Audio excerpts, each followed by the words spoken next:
Modern ससुराल में बहू के आंगन में खेती और रसोई। सुबह के ठीक 10 बजे हैं, लेकिन घर के सारे खिड़की दरवाजे बंद हैं और भारी मखमली पर्दे गिरे हुए हैं।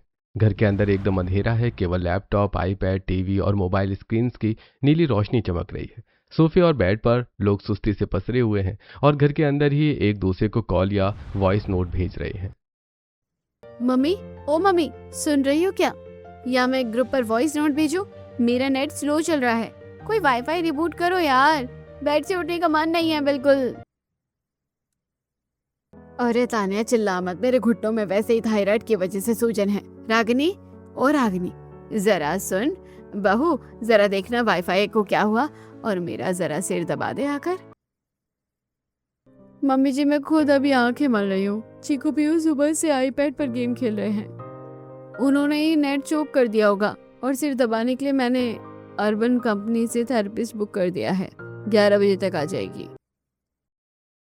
अरे रागिनी, थेरेपिस्ट छोड़, पहले ब्लिंकिट से 2 पैकेट कॉर्नफ्लेक्स और कोल्ड कॉफी मंगा। अरे वरुण, मैनेजर का फोन आया था। ऑफिस में क्लाइंट आए हैं। तू जा रहा है या मैं घर से ही जूम कॉल पर निपटा दूं? मुझसे तो इस वजन के साथ गाड़ी चलाकर ऑफिस जाने से रहा। अरे डैड चिल करो। एआई का जमाना है। मैंने रोबोटिक मेल सेट कर दिया है। ऑफिस जाने की क्या जरूरत है, नौकर संभाल लेंगे। आप बस अपनी शुगर की दवाई खाओ और सो जाओ। ओ मम्मी जी, आपके घुटनों के दर्द की दवाई और मैंगो शेक मैंने ब्लिंकिट से मंगाकर बाहर रखवा दिया है। रामू काका को आवाज देकर अंदर मंगवा लीजिए। अरे रागिनी बहू, रामू काका तो नीचे बर्तनों वाले नौकर से बात कर रहे हैं। ताने को बोलते वो ले आएगी बाहर से पैकेट। मम्मी प्लीज मुझे मत बोलो, मेरी ऑनलाइन क्लास चल रही है बेड पर। और वैसे भी बाहर लॉन तक जाने में इतनी तेज धूप है, मेरी स्किन पर पिंपल्स हो जाएंगे। अरे यार, तुम लोग सुबह सुबह चिल्लाकर मेरा एआई टूल का कोड खराब मत करो। घर में सुबह सुबह ऐसी ही चीखम चिल्ली मची हुई थी और मजे की बात यह थी कि ये सब लोग आपस में एक ही घर में रहकर फोन पर बातें कर रहे थे। इसी चीख पुकार के बीच घर का बड़ा बेटा आकाश घर के अंदर कदम रखता है। आकाश बहुत सिंसियर है, फिट है और घर का ऐसा डरावना और आलसी माहौल देखकर उसका सिर पकड़ जाता है। Good morning. वैसे इस घर में तो मॉर्निंग कभी होती ही नहीं है। माँ 11 बज रहे हैं। पूरे घर में अजीब सी गंध आ रही है क्योंकि तुम लोगों ने महीनों से खिड़कियां नहीं खोली। सबके सब फोन और लैपटॉप में घुसे हुए हो। अरे आ गया मेरा बड़ा बेटा। अरे आकाश, तू तो महीनों बाहर रहता है, तुझे क्या पता हमारे घुटनों का दर्द। बैठ देख, रागिनी ने सुबह सुबह कितना बढ़िया जोमेटो से नाश्ता मंगाया था। तू भी कुछ खा ले। नहीं माँ, मुझे बाहर का कचरा नहीं खाना। मैं ऑफिस जा रहा हूँ, वहां कुछ खा लूंगा। अरे आकाश, रुक जरा। ऑफिस तो तू जाता रहेगा। पहले ये बता कि शादी का क्या करना है तेरी उम्र 35 हो गई है। हाँ, और हमारी बिरादरी के गुप्ता जी की बेटी की फोटो आई है। रागिनी बहू ने फोन पर देखी थी। बहुत मॉडर्न लड़की है। हाँ भैया, एकदम टॉप क्लास लड़की है। हाँ, मेरी तरह रील्स बनाती है। हमारे इस मॉडर्न घर में एकदम फिट बैठेगी। कहो तो बात आगे बढ़ाए। भाभी प्लीज, मुझे कोई मॉडर्न रील्स बनाने वाली या घर में बंद रहकर जोमेटो से खाना मंगाने वाली लड़की नहीं चाहिए। इस घर में ऑलरेडी एक बहू है जो पूरे घर को आलस का अड्डा बना चुकी है। मुझे ऐसी लड़की से शादी नहीं करनी जो 24 घंटे सिर्फ स्क्रीन में अंधी रहे। बेटा ऐसे मना मत कर। बड़ा बेटा होकर हमारा कहना नहीं मानेगा। देख, वरुण के 2 बच्चे भी हो गए हैं। तुझे इस घर के लिए बहू लानी ही पड़ेगी बेटा, चाहे जो भी हो जाए। हम भी तो बहू का सुख देखना चाहते हैं। माँ, अगर मैं शादी करूंगा भी ना तो अपनी पसंद की लड़की से करूंगा। एक ऐसी लड़की जो इस घर को वापस घर बना सके, अस्पताल नहीं। और जब वो लड़की मुझे मिलेगी मैं खुद उसे लेकर आऊंगा। तब तक मेरी शादी की कोई बात नहीं करेगा। आकाश गुस्से में पैर पटकता हुआ घर से बाहर निकल जाता है। गायत्री और रागिनी मुंह ताकती रह जाती हैं। रागिनी मन ही मन चिढ़ जाती है कि आकाश ने उसे आलसी कहा। लेकिन आपको क्या लगता है, क्या आकाश के मन मुताबिक इस घर में कोई अच्छी बहू आएगी या दूसरी बहू भी पायल की तरह आलस की दुकान होगी? सोचकर बताइए कमेंट में। घर के कलेश से दूर आकाश अपने नए प्रोजेक्ट साइट पर पहुंचता है। वहां चारों तरफ हरियाली है, पेड़ पौधे हैं। तभी उसकी नजर एक बेहद खूबसूरत सादगी से भरी लड़की पर पड़ती है। कावेरी सूती साड़ी पहने बड़े प्यार से पौधों को पानी दे रही है। काका, इस मिट्टी में थोड़ा सा गोबर का खाद और मिलाओ। देखना फिर जो टमाटर और सब्जियां उगेगी ना, उसका स्वाद चखकर शहर के लोग अपनी उंगलियां चाटते रह जाएंगे। वाह, आज के जमाने में जहां लड़कियां सिर्फ पब और मॉल जानती हैं, वहां ये लड़की मिट्टी से जुड़ी हुई है। कितनी सादगी है इसके चेहरे पर और बातें कितनी समझदारी की कर रही है। नमस्ते सर, आप ही हेड ऑफिस से आए हैं, मिस्टर आकाश है ना? आपके प्रोजेक्ट की फाइल मैंने तैयार कर दी है, पर आप थोड़े थके हुए लग रहे हैं। बैठिए, मैं आपके लिए कुएं के ठंडे पानी का शरबत लाती हूँ। नमस्ते कावेरी जी। अरे नहीं, शरबत की तकलीफ मत कीजिएगा। वैसे आप यहाँ इस धूप में इतनी मेहनत करती हैं, थकती नहीं है? थकान कैसी सर? मिट्टी से जुड़कर तो इंसान की बीमारियां दूर होती है। आलस तो वो लोग करते हैं जो बंद कमरों में पड़े रहते हैं। मेरी माँ कहती थी, रसोई में अगर अपने हाथ का बना हुआ शुद्ध खाना हो और आंगन में थोड़ी सी खेती, तो घर स्वर्ग बन जाता है। रसोई में शुद्ध खाना और आंगन में खेती। कावेरी जी, आपकी ये बातें मेरे दिल को छू गई। मेरे घर में सब बीमार और आलसी हो चुके हैं क्योंकि वहां कोई कमरे से बाहर नहीं निकलता। क्या क्या आप मेरे उस बीमार घर को स्वर्ग बनाने में मेरी मदद करेंगे? सर, आप ये क्या कह रहे हैं? मैं तो एक सीधी सादी लड़की हूँ। मैं सच कह रहा हूँ कावेरी। मुझे मॉडर्न दिखावा नहीं, तुम्हारी जैसी सच्ची और गुणी जीवन संगनी चाहिए। मैं तुमसे शादी करना चाहता हूँ। कावेरी आकाश की आंखों में सच्चाई देखती है और मुस्कुराकर हाँ कर देती है। दोनों कोर्ट में सादगी से शादी करते हैं। कोर्ट मैरिज करने के बाद आकाश अपनी नई नवेली दुल्हन कावेरी को लेकर सीधे अपने आलीशान बंगले में पहुंचता है। आकाश लिविंग रूम में खड़े होकर सबको आवाज देता है, मम्मी, पापा, वरुण, रागिनी, जरा आपने अपने कमरों और फोन की स्क्रीन से बाहर निकलिए। देखिए, मैं इस घर की बड़ी बहू को अपने साथ लेकर आया हूँ। यह है आपकी बड़ी बहू कावेरी। आकाश की आवाज सुनते ही फोन पर लैपटॉप छोड़कर सब लोग हैरान परेशान होकर लिविंग रूम की तरफ आते हैं। क्या तूने सच में शादी कर लिया आकाश? वो भी बिना किसी को पता है, बिना किसी ढोल ताशे के और बिना बिरादरी के लोगों के? खुद ही जाकर कोर्ट में शादी कर ली। बेटा, कम से कम अपनी इस बूढ़ी माँ को तो एक बार बताया होता। Oh god, welcome to the digital palace जेठानी जी। लाल रंग का सूती सूट, पैरों में सिंपल चप्पल। जेठानी जी, हमारे इस हाई मॉडर्न और आलिशान घर में आप कैसे फिट हो पाएंगी, ये तो भगवान ही जाने। रागिनी जी, पहनावे से इंसान मॉडर्न या गंवार नहीं होता, उसकी सोच और संस्कारों से होता है। मम्मी जी, क्या आप मुझे अपनी बहू मानकर आशीर्वाद नहीं देगी? बेटा, जब तू इस घर की बहू बनकर आ ही गई है और मेरे बेटे ने तेरा हाथ थाम ही लिया है, तो मैं मना कैसे करूं? लेकिन दिल बहुत दुखा मेरा कि मेरा बड़ा बेटा इतनी सादगी से शादी करके घर आ गया है। मम्मी जी, आप बिल्कुल चिल करो।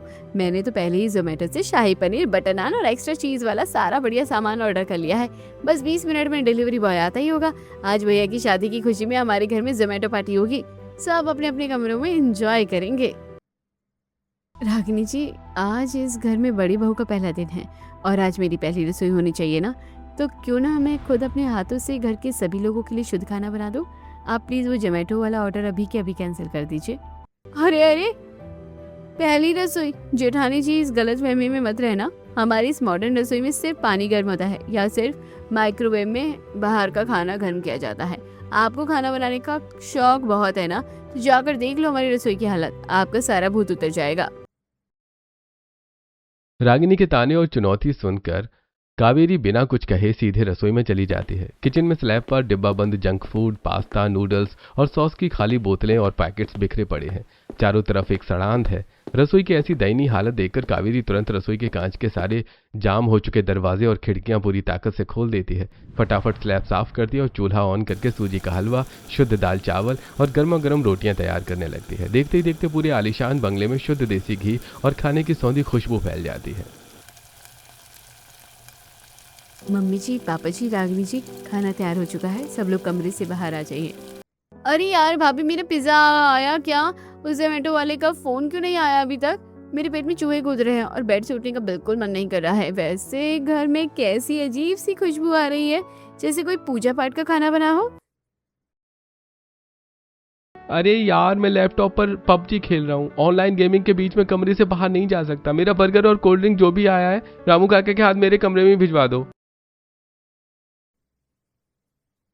तानिया, वरुण, मम्मी जी और पापा जी, आज इस घर में बाहर का कोई भी केमिकल वाला कचरा नहीं आ रहा है। मैंने ऑर्डर्स फोन से पहले ही कैंसिल कर दिए हैं। खाना डाइनिंग टेबल पर लग चुका है। अगर खाना खाना है तो सबको अपने कमरों से बाहर हाथ मुंह धोकर एक साथ टेबल पर बैठना होगा। ये क्या बदतमीजी है जेठानी जी? आपकी हिम्मत कैसे हुई हमारा जोमेटो का ऑर्डर कैंसिल करने की? हम अपने अपने कमरे में एसी में बैठकर आराम से खाते हैं। आप यहाँ अपनी पंचायत मत चलाइए। रागिनी जी, नियम बदले जा सकते हैं, खासकर तब जब वो नियम पूरे परिवार को धीमा जहर देकर बीमार कर रहे हो। जरा पीहू को देखो, इतनी छोटी उम्र में उसे इतना मोटा चश्मा लग गया है क्योंकि वो दिन भर स्क्रीन में घुसी रहती है। और तान्या को देखो, दिन भर बेड पर पड़े रहने की वजह से इसका पूरा शरीर फैल रहा है, चेहरे पर पिंपल्स आ रहे हैं। मम्मी देखो ना, ये आते ही मेरे बढ़े हुए वजन और पिंपल्स पर कमेंट करने लगी है। आप होती कौन हो मुझे रोकने वाली? मम्मी ये आते ही मेरी माँ बनने की कोशिश कर रही है, इन्हें रोको। तान्या शांत हो जाओ और तमीज से बात करो।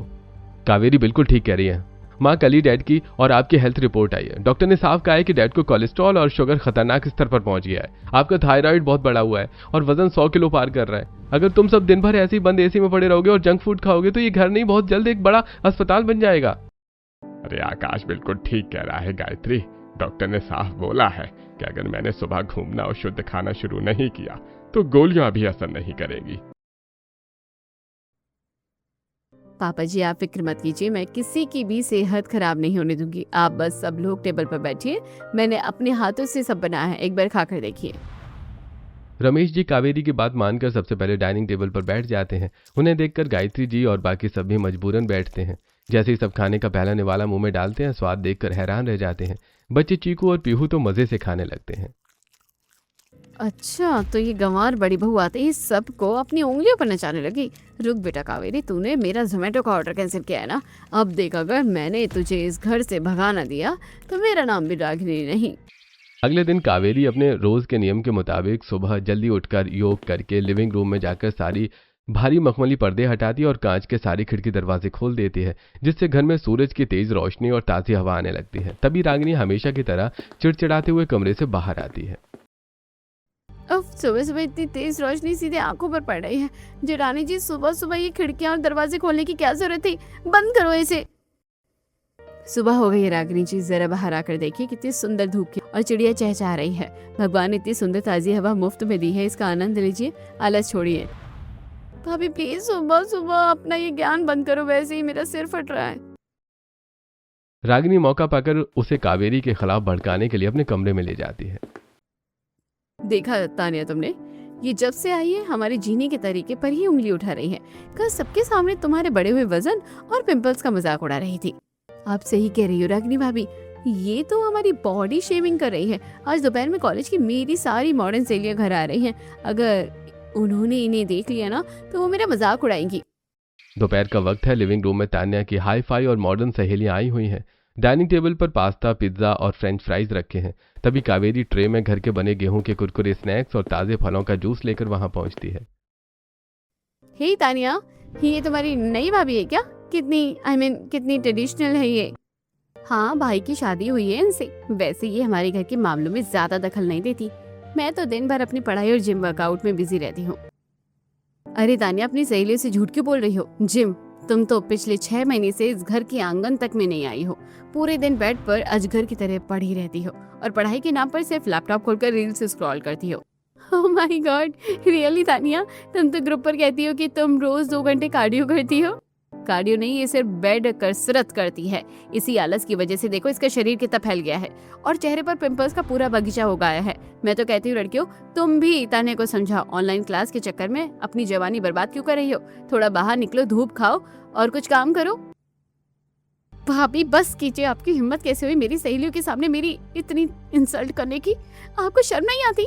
शर्म सच कड़वा होने पर नहीं आती तान्या। शर्म अपनी सेहत को खुद बर्बाद करने पर आनी चाहिए। ये तुम्हारी दोस्त है, इनसे क्या छुपाना? बीमारियां छुपाने से नहीं, आदतें बदलने से ठीक होती है। जूस पियो और शाम को बाहर टहलने निकलो। तान्या की सहेलियां दबी जबान में हंसने लगती हैं। तान्या रोती हुई पैर पटकती हुई अंदर भाग जाती है। रागिनी कोने में खड़ी होकर ये सब देख रही होती है और वो अंदर जाकर फिर से तान्या के कान भरने लगती है। घर के अंदर तान्या और रागिनी का कलेश चल रहा है। तभी कावेरी घर के बाहर बड़े से लॉन में आती है। वहां आलीशान टाइल्स तो लगी हैं, लेकिन किनारे की बहुत बड़ी जमीन बंजर पड़ी है, जहां सिर्फ सूखी मिट्टी और कबाड़ पड़ा हुआ है। घर के 2 माली वहां सुस्ती से बैठे बीड़ी पी रहे हैं। कावेरी वहां जाकर जमीन का मुआयना करती है। रामू काका, श्यामू काका, राम राम। अच्छा एक बात बताओ, इतनी बढ़िया उपजाऊ और बड़ी जमीन को तुम लोगों ने ऐसे बंजर क्यों छोड़ रखा है? यहाँ घास फूस के अलावा और कुछ क्यों नहीं उगाते? अरे क्या करें बड़ी बहू जी, इस घर में किसी को पेड़ पौधों से कोई मतलब नहीं है। साहब और मेम साहब इस तरफ थूकने भी नहीं आते, सब कुछ तो फोन से आ जाता है घर में। वो तो कहते हैं कि यहाँ पौधे उगाकर क्या मिट्टी में कीचड़ फैलाना।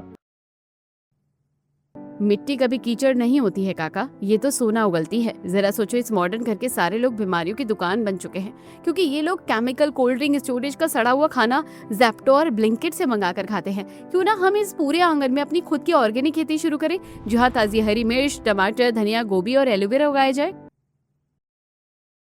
आंगन में खेती? अरे बहू जी, तुम राजा महाराजा के घर में खेती करोगी? अरे छोटी बहू जी और मालकिन को पता चला ना तो हम दोनों को नौकरी से निकाल देंगी। वो कहती हैं कि मिट्टी से घर में कीड़े मकोड़े आते हैं। तुम दोनों फिक्र मत करो, इस घर की बड़ी बहू मैं हूँ। जो भी बात होगी मैं खुद देख लूंगी। तुम बस कल सुबह जल्दी उठकर इस जमीन को खोदना शुरू करो। हम यहाँ शुद्ध सब्जियाँ उगाएंगे। और सुनो, सिर्फ खेती ही नहीं, मैं कल से इसी आंगन में मिट्टी का चूल्हा बनाकर बाहर खुले में खाना भी बनाऊंगी। कावेरी जब ये सब प्लान कर रही होती है तभी रागिनी अपनी रील बनाने के लिए बालकनी में आती है और कावेरी की ये बातें सुन लेती है। वाह जेठानी जी वाह, क्या बात है। आलीशान करोड़ों के बंगले को आप अब गांव का खेत बनाने वाली हैं। वैसे भिखारी के हाथ में सोने का कटोरा दे दो, लेकिन मांगनी तो उसे भीख ही है। बस वही हाल है आपका भी। रागिनी एक बार फिर कावेरी का मजाक उड़ाकर वहां से चली जाती है। अगले दिन बाहर गार्डन के आलीशान लॉन जहां महंगी विदेशी घास लगी है, कावेरी रामू काका को साथ लेकर आलीशान विदेशी घास को उखाड़कर वहां शुद्ध सब्जियां उगाने की तैयारी शुरू कर देती है। तभी लॉन की तरफ खुलने वाली कांच की बड़ी खिड़की से रागिनी और तान्या चाय के कप हाथ में लिए बाहर का नजारा देखती हैं। ओह माय गॉड तान्या, जरा बाहर देखो, ये गंवार जेठानी जी अब दिल्ली से मंगाई हुई 5 लाख की कोरियन घास को उखाड़ रही हैं। रागिनी भाभी, ये औरत हमारे घर की बची कुची इज्जत भी मिट्टी में मिला देगी। मेरे कॉलेज के फ्रेंड्स इधर से गुजरेंगे तो क्या सोचेंगे कि इस आलीशान बंगले में कोई किसान आकर रहने लगा है। चलो आज तो इन्हें पापा जी से डांट खिलवानी पड़ेगी। रागिनी और तान्या गुस्से में पैर पटकती हुई लॉन में आती हैं, जहां कावेरी जमीन को खोदकर मिट्टी तैयार कर चुकी है और एक कोने में ईंटें जमा कर रही होती है। जेठानी जी, ये क्या तमाशा लगा रखा है सुबह सुबह? ये इतनी महंगी कोरियन घास की उखाड़ के फेंक दी आपने, और ये ईंटें क्यों जमा कर रही है यहाँ? कोई कंस्ट्रक्शन का काम शुरू करवा रही हैं क्या हमारे आलीशान लॉन में? अरे रागिनी जी, आइए देखिए, ये जो विदेशी घास है ना, ये सिर्फ दिखने में हरी होती है, पर इससे कोई फायदा नहीं होता। मैंने रामू काका से कहकर यहाँ की मिट्टी तैयार करवाई है। अब हम यहाँ शुद्ध टमाटर, हरी मिर्ची, धनिया और कद्दू उगाएंगे। और हाँ, ये ईंटें कंस्ट्रक्शन के लिए नहीं, बल्कि यहाँ मैं एक सुंदर सा मिट्टी का चूल्हा बनाने जा रही हूँ। व्हाट? मिट्टी का चूल्हा? आर यू सीरियस भाभी? हमारे घर में 5 लाख का इटालियन चिमनी वाला मॉड्यूलर किचन है और आप इस आलीशान लॉन में मिट्टी का चूल्हा बनाकर धुआं उड़ाएंगे? हमारे पड़ोस वाले क्या कहेंगे? मम्मी पापा जरा बाहर आओ और देखो ये बड़ी भाभी क्या कर रही है। तान्या की चीख पुकार सुनकर ससुर रमेश जी और सास गायत्री भी लॉन में आ जाते हैं। रमेश जी के हाथ में उनकी शुगर की रिपोर्ट है और वो थोड़े चिंतित दिख रहे हैं। क्या हुआ तान्या, क्यों सुबह सुबह इतना चिल्ला रही हो? अरे बहू, ये क्या किया तूने लॉन की मिट्टी खोद दी और ये चूल्हा क्यों बना रही है? घर के अंदर इतनी बढ़िया रसोई तो है। मम्मी जी, रसोई में गैस पर बना खाना सिर्फ पेट भरता है, पर मिट्टी के चूल्हे पर धीमी आंच पर और कांसे के बर्तनों में बनी दाल और रोटियां शरीर को ताकत देती है। पापा जी का जो शुगर और कोलेस्ट्रॉल बढ़ा हुआ है ना, वो इस चूल्हे की सूखी रोटियां और यहाँ की ताजी हवा में आधा घंटा बैठने से ही ठीक हो जाएगा। डॉक्टर की कड़वी गोलियों से तो अच्छा है ना पापा जी? वाह बहू, तुमने तो मेरे दिल की बात कह दी। बचपन में मेरी माँ भी मुझे मिट्टी के चूल्हे की बनी बाजरे की रोटी खिलाती थी, तब मेरा शरीर लोहे जैसा था। इस शहर की बंद हवा और गैस के खाने ने मुझे बीमार कर दिया। तुम बिल्कुल ठीक कह रही हो। आज से मैं भी सुबह आधा घंटे तुम्हारे साथ इस लॉन में बैठूंगा और शुद्ध हवा खाऊंगा। डैड, आप भी इस ओल्ड फैशन आइडिया को सपोर्ट कर रहे हो? एआई और रोबोटिक्स के जमाने में हम मिट्टी के चूल्हे पर वापस जा रहे हैं। हाँ रागिनी, तुम इसे रोको, वरना कल या हमारे बेडरूम में भी गाय का गोबर लेपने लगेंगी। आप फिक्र मत करो वरुण, मैं इस चूल्हे को ज्यादा दिन नहीं टिकने दूंगी। ठीक है जेठानी जी, बना लो चूल्हा, पर याद रखना अगर इस चूल्हे के धुएं से मेरे बच्चों को खांसी आई ना, और या तो मेरे महंगे पर्दों पर काई जमी, तो मैं इस चूल्हे को लात मारकर तोड़ दूंगी। शाम का वक्त है। लॉन में मिट्टी का चूल्हा बनकर तैयार है। चूल्हे में सूखी लकड़ियां जल रही हैं और उनमें से सौंधा सौंधा धुआं निकल रहा है। कावेरी चूल्हे के पास बैठकर पीतल के तवे पर गर्मा गर्म रोटियां सेक रही है, पास ही मिट्टी की हांडी में दाल पक रही है जिसकी खुशबू पूरे इलाके में फैल रही है। रमेश जी और गायत्री जी चटाई बिछाकर लॉन में ही बैठ गए। तभी तान्या देख रही हो कैसे पापा जी और मम्मी जी उस गंवार के पीछे पीछे घूम रहे हैं। अगर आज का खाना भी सबने पसंद कर लिया तो इस घर में हमारी हुकूमत हमेशा के लिए खत्म हो जाएगी। मेरे पास एक प्लान है। वो जो चूल्हे के पास दाल की हांडी रखी है ना, जब कावेरी रोटियां लेने अंदर जाएगी तब तू जाकर उसमें कड़वे नीम का अर्क और ढेर सारा नमक मिला देना। फिर देखना पापा जी कैसे इस पर भड़कते हैं। रागिनी भाभी आइडिया तो एकदम परफेक्ट है। आते ही खुद को इस घर की क्वीन समझ रही है ना, आज इसका सारा घमंड टूट जाएगा। चलो वो अंदर गई है, मैं अभी काम तमाम करके आती हूँ। जैसे ही कावेरी कुछ बर्तन लेने अंदर रसोई में जाती है, तान्या दबे पांव चूल्हे के पास पहुंचती है और रागिनी की दी हुई शीशी से कड़वा अर्क और नमक दाल की हांडी में पलट देती है। लेकिन कावेरी खिड़की से ये सब देख लेती है। अच्छा, तो देवरानी जी और ननद जी मिलकर मेरी रसोई का स्वाद बिगाड़ना चाहते हैं। पर तुम ये भूल गई कि मैं गांव की मिट्टी में पली बड़ी हूँ। तुम्हारे इन छोटी चालों को मैं अच्छे से समझती हूँ। अब देखो ये कड़वी दाल कौन खाता है।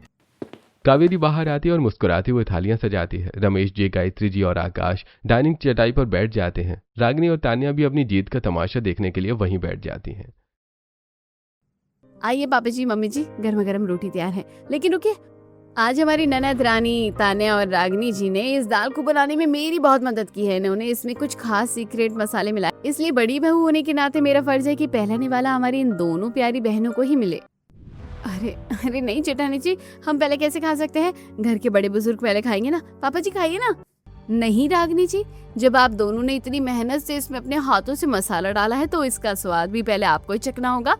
आकाश जी, जरा अपनी बहन की पहली थाली परोसिए तो। हाँ रागिनी, तान्या, लो खाओ। वैसे भी तुम दोनों कभी किचन में जाती नहीं हो, आज जेठानी की मदद की है तो पहला हक तुम्हारा ही है। खाओ। अब रागिनी और तान्या बुरी तरह फंस चुकी थीं। सबके सामने वो मना भी नहीं कर सकती थी। कावेरी जबरदस्ती दोनों की थाली में कटोरी भर भर कर वो दाल डाल देती है। दोनों कांपते हाथों से चम्मच उठाती हैं और जैसे ही दाल का पहला चम्मच मुंह में डालती हैं, उनका मुंह कड़वाहट और नमक से पूरी तरह से ऐंठ जाता है। वो थू थू करने ही वाली होती है कि तभी रमेश जी। क्या हुआ रागिनी, थू थू क्यों कर रही हो? तमीज भूल गई हो क्या? बहू ने इतने प्यार से पहली थाली दी है, पूरी कटोरी खत्म करो। पापा वो दाल बहुत अच्छी है। मेरा मुंह पूरा कड़वा हो गया है, गला जल रहा है। क्यों रागिनी, कैसा लगा आपके सीक्रेट मसाले का स्वाद? अगली बार दाल में कुछ मिलाना हो तो मुझसे पूछ कर मिलाइएगा, वरना सेहत के लिए कड़वा सच हजम करना मुश्किल हो जाएगा। रागिनी और तान्या अपनी ही चाल में फंसकर आंसू बहाते हुए वो कड़वी दाल निगलती हैं, जबकि आकाश और ससुर जी कावेरी की सूझबूझ देखकर मनी मन मुस्कुराने लगते हैं। रागिनी का गुस्सा अब 7वें आसमान पर था। अगले दिन रागिनी के बच्चे चीकू और पीहू सोफे पर टेढ़े मेढ़े पड़े हुए थे। दोनों की आंखें आईपैड और मोबाइल स्क्रीन पर टिकी हैं। कावेरी हाथ में ताजे कटे हुए सेब की प्लेट लेकर उनके पास आती है। चीकू, पीहू, चलो, बहुत देर हो गई गेम खेलते हुए। अब स्क्रीन को बंद करो और ये मीठे मीठे सेब खाओ। नो बड़ी मम्मी, मुझे फ्रूट्स नहीं खाने हैं। मुझे परेशान मत करो, मेरा गेम ओवर हो जाएगा। भागो यहाँ से। मुझे भी चॉकलेट पेस्ट्री चाहिए, सेब नहीं। मेरा आईपैड मत छूना, वरना मैं खाना ही नहीं खाऊंगा। बच्चों की ये बदतमीजी देखकर कावेरी झटके से दोनों के हाथों से आईपैड और फोन छीन लेती है। बहुत बिगड़ गए हैं दोनों। बड़ों से बात करने की तमीज नहीं है। आज से इस घर में आईपैड और मोबाइल पर ताला। चलो बाहर लॉन की मिट्टी में आओ, आज तुम्हें असली खेल सिखाती हूँ। बच्चे जोर जोर से रोने लगते हैं। उनकी आवाज सुनकर रागिनी कमरे से बाहर आती है। ये क्या बदतमीजी है जेठानी जी? मेरे बच्चों के हाथ से आईपैड छीनकर उन्हें क्यों रुला रही हैं? आपको कोई हक नहीं मेरे बच्चों के मामलों में दखल देने का। हक है रागिनी जी, मैं इस घर की बड़ी बहू हूँ। अगर आज इनका आईपैड नहीं छूटा तो कल ये अपनी माँ को भी पहचानना बंद कर देंगे। बच्चों को स्क्रीन नहीं, माँ का समय चाहिए। कावेरी बच्चों को बहलाकर लॉन में ले जाती है। वो खुद बच्ची बनकर उनके साथ मिट्टी में बैठ जाती है और उन्हें कंचे खेलना सिखाती है। बच्चे अपनी स्क्रीन भूलकर खिलखिलाकर हंसने लगते हैं। वाह बड़ी मम्मी, कंचे का खेल तो आईपैड के गेम से भी ज्यादा मजेदार है। देखो मैंने निशाना लगा। बड़ी मम्मी, मुझे भी तो लट्टू घुमाना सिखाओ ना, कितना मजा आ रहा है यहाँ बाहर। बच्चों को मिट्टी में खेलता और हंसता देखकर रागिनी और तान्या खिड़की से जल भुनकर राख हो रही थी।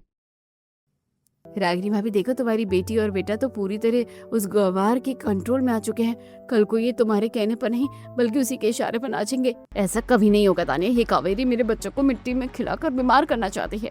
अब मैं इस घर में ऐसा तमाशा करूंगी कि पापा जी खुद इस कावेरी को घर से बाहर निकाल देंगे। अगले दिन रागिनी दोपहर में गायत्री जी के कमरे में जाती है और ड्रेसिंग टेबल पर रखा गायत्री जी का पुश्तैनी सोने का हार चुपके से अपनी साड़ी में छुपा लेती है। अब आएगा मजा जब ये पुश्तैनी हार इस गंवार की पोटली से मिलेगा तो पापा जी इसे इसी वक्त धक्के मारकर घर से निकाल देंगे। हार गायब होते ही घर में कोहराम मच जाता है। हाय राम, मेरा 50 तोले का पुश्तैनी हार कहाँ गया? तिजोरी की चाबी तो मेरे पास ही थी, सिर्फ ड्रेसिंग टेबल पर ही रखा था। मम्मी जी, इस घर में से कभी एक सुई तक चोरी नहीं हुई और अचानक नया इंसान आते ही इतना बड़ा हार गायब हो गया। शक तो सीधा जेठानी पर ही जाता है क्योंकि ये दिन भर कमरों की सफाई के बहाने घूमती रहती है। हाँ डैड, कल मैंने इन्हें मम्मी के कमरे से निकलते हुए देखा था। छोटे शहर के लोगों की नीयत ऐसी चीजों को देखकर डोल ही जाती है। तान्या, रागिनी, जुबान संभाल कर बात करो। कावेरी ऐसा कभी नहीं कर सकती। बिना सबूत के किसी पर इतना बड़ा इल्जाम लगाने की हिम्मत कैसे हुई तुम्हारी? आकाश जी, आप शांत रहिए। अगर इन लोगों को मुझ पर शक है तो इन्हें मेरा कमरा तलाशने का पूरा हक है। सच को आंच कैसी? रागिनी पूरे आत्मविश्वास के साथ कावेरी के कपड़ों वाली अलमारी खोलती है और वहां रखी सूती कपड़ों की पोटली को खींचकर बाहर लाती है। उसके अंदर से चमचमाता हुआ सोने का हार नीचे गिर जाता है। हार देखते ही गायत्री और रमेश जी के होश उड़ जाते हैं। देखा पापा, देख लिया ना, अपनी ये संस्कारी बड़ी बहू का असली रूप मिल गया ना मम्मी जी का पुश्तैनी हार इसकी पोटली से। अब तो सबूत सामने है। इस चोर औरत को पुलिस के हवाले करो और घर से बाहर निकालो। बहू कावेरी, मुझे तुमसे ये उम्मीद नहीं थी। तुमने हमारे भरोसे का कत्ल कर दिया। पापा जी जरा ठहरिए। हार मेरी पोटली से जरूर मिला है, लेकिन इसे यहाँ मैंने नहीं बल्कि रागिनी जी ने खुद रखा है। क्या तुम अपनी चोरी छुपाने के लिए मुझ पर कीचड़ उछाल रही हो? पापा जी देखो, ये कैसे झूठ बोल रही है। झूठ मैं नहीं, आप बोल रही है रागिनी जी। पापा जी, हमारे पूरे घर में सीसीटीवी कैमरे लगे हैं क्योंकि आप लोगों को एक दूसरे से बात करने के लिए और एक दूसरे पर नजर रखने के लिए केवल कैमरों और आई की जरूरत थी, है ना? तो वरुण जी अपना लैपटॉप खोलिए और पिछले 1 घंटे की फुटेज सबको दिखाइए। कावेरी की यह बात सुनते ही रागिनी के चेहरे का रंग सफेद पड़ जाता है और वो कांपने लगती है। वरुण तुरंत अपना लैपटॉप खोलता है और स्क्रीन पर साफ दिखता है कि रागिनी गायत्री जी के कमरे से हार चुराकर कावेरी की पोटली में छुपा रही है। रागिनी, तुमने इतनी नीच हरकत की सिर्फ भाभी को फंसाने के लिए? मुझे तुम्हारी पति होने पर शर्म आ रही है। बस बहुत हुआ रागिनी। रागिनी, कड़वाहट और आलस को तो हम झेल रहे, लेकिन तुम्हारी एक घटिया साजिश बर्दाश्त के बाहर है। इसी वक्त अपने बच्चों को लो और इस घर से निकल जाओ। हमारे मॉडर्न घर को तुमने अपनी सोच से नरक बना दिया था। पापा जी, मुझे माफ कर दीजिए। मम्मी जी, मुझसे बहुत बड़ी गलती हो गई। मैं जेठानी जी से जलने लगी थी, इसलिए मैंने ये सब किया। मुझे घर से मत निकालिए। रागिनी रोती हुई गायत्री जी और रमेश जी के पैर पकड़ लेती है। तभी कावेरी आगे बढ़ती है और रागिनी को उठाकर उसके आंसू पोंछती है। पापा जी, इससे गलती हुई है, लेकिन ये इस घर की लक्ष्मी है। इन्हें घर से मत निकालिए। रागिनी जी, आलिशान बंगला और मॉडर्न लाइफस्टाइल तब तक बेकार है जब तक हमारे दिलों में एक दूसरे के लिए मैल है। अगर बदलना ही है तो अपनी इस कड़वाहट और आलस को बदलिए। कावेरी की इतनी बड़ी दरियादिली देखकर रागिनी का घमंड चूर चूर हो जाता है। वो कावेरी के गले लगकर फूट फूट कर रोने लगती है। तान्या भी हाथ जोड़कर कावेरी से माफी मांगती है। 3 महीने बाद सुबह का वक्त बंगले का आलीशान लॉन अब पूरी तरह से बदल चुका है। एक तरफ हरी भरी सब्जियां उग रही हैं और वहां एक छोटा सा बोर्ड लगा है जिस पर लिखा है बहू की खेती। वहीं पास में मिट्टी का सुंदर चूल्हा जल रहा है। पूरा परिवार एक साथ लॉन में सुबह का आनंद ले रहा है। वाह बहू, आज मेरी शुगर और बीपी की रिपोर्ट बिल्कुल नॉर्मल आई है। अब मुझे किसी कड़वी गोली की जरूरत नहीं है। बस तुम्हारे इस खुले आंगन की ताजी हवा ने कमाल कर दिया। हाँ जी, और मेरे घुटनों का दर्द भी गायब हो गया है। जब से सुबह सुबह ताजी हवा में बैठना शुरू किया है, शरीर एकदम हल्का रहता है। तभी बैकग्राउंड में देवर वरुण और पति आकाश जिम के कपड़ों में दिखते हैं। वरुण हाथ में डंबल उठाई कसरत कर रहा है और आकाश पास ही योगा मैट पर पुशअप्स लगा रहा है। दोनों अब पूरी तरह से फिट और एनर्जेटिक लग रहे हैं। भाभी, एआई और रोबोटिक्स अपनी जगह पर है, पर असली कसरत तो यही है। अब मेरा वजन भी कम हो रहा है और सुबह की सुस्ती भी गायब हो गई है। दूसरी तरफ लॉन में चीकू और पीहू मोबाइल भूलकर एक और बच्चे के साथ खिलखिलाते हुए दौड़ रहे हैं और पकड़म पकड़ाई खेल रहे हैं। तभी रागिनी और तान्या मॉडर्न कपड़ों से हटकर सुंदर साड़ी और सूट में सजी हुई कावेरी के पास आती है। भाभी, आपने तो पूरे घर का हुलिया ही बदल दिया। सच में हमारे इस मॉडर्न घर को आपने ही असली स्वर्ग बनाया है। रागिनी जी, ये सब मैंने नहीं बल्कि आप सबकी मेहनत ने किया है। देखिए बहू की खेती में कितनी सुंदर टमाटर और सब्जियां उगाई हैं। आज सुबह के नाश्ते में चूल्हे की बनी गर्मा गर्म रोटियां, दाल और सब्जी तैयार है। सब लोग टेबल पर आ जाइए। वाह भाभी, चूल्हे के खाने की खुशबू आते ही मेरी तो भूख डबल हो जाती है। अब मेरी सहेलियां मेरी फिटनेस का राज पूछती हैं। देखा माँ, मैंने कहा था ना, कावेरी इस बीमार और आलसी घर को वापस घर बना देगी। आज हमारा पूरा परिवार सच में एक साथ खुलकर जी रहा है। मिट्टी के चूल्हे पर पकती हुई दाल सब्जी की सौंधी खुशबू हवा में तैर रही है। जो घर कभी इस प्रिंस का अस्पताल बन चुका था, वो आज बड़ी बहू के आंगन की खेती और रसोई के सच में एक सुखी और स्वस्थ परिवार बन चुका था। दोस्तों, क्या आपके घर में भी बच्चे और बड़े दिन भर मोबाइल और आईपैड की स्क्रीन पर खोए रहते हैं? क्या आपको भी लगता है कि आज के डिजिटल जमाने में हमें वापस कावेरी की तरह मिट्टी की सादगी और शुद्ध खाने की तरफ लौटना चाहिए? अपनी राय कमेंट बॉक्स में जरूर बताएं।